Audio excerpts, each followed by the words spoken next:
Narayanpur union যুব সংগঠনের বাস্তবায়নে প্ল্যান ইন্টারন্যাশনাল বাংলাদেশ ও মহিদেব যুব সমাজ কল্যাণ সমিতির সহযোগিতায় বাল্যবিবাহ বন্ধের শীর্ষক সেমিনার, কিশোরীদের ফুটবল টুর্নামেন্ট ও সাংস্কৃতিক অনুষ্ঠান অনুষ্ঠিত হয়েছে।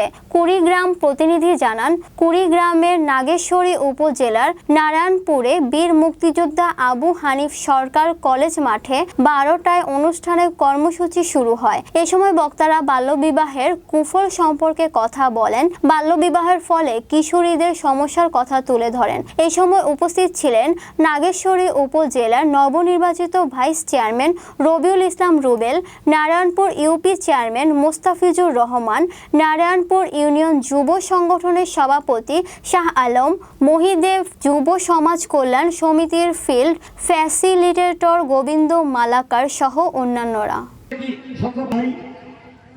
নারায়ণপুর ইউনিয়নের প্রত্যেকটা ওয়ার্ডে স্বল্প পরিসরে হলেও এই বিষয়ের উপরে সেমিনার করা দরকার। কিশোরীদের নিয়ে ফুটবল প্রীতি ম্যাচের একটি খেলা অনুষ্ঠিত হইল, এটা আমরা এই প্রথম দেখলাম। তাই আসুন আমরা সবাই মিলে এই ব্যাধিকে ঝুঁটিয়ে বিদায় করে একটি সুন্দর পরিবেশ গড়ে তুলি, সেখানে আমাদের মতন মেয়েরা সুন্দর ও ভবিষ্যৎ গড়ে তুলবে।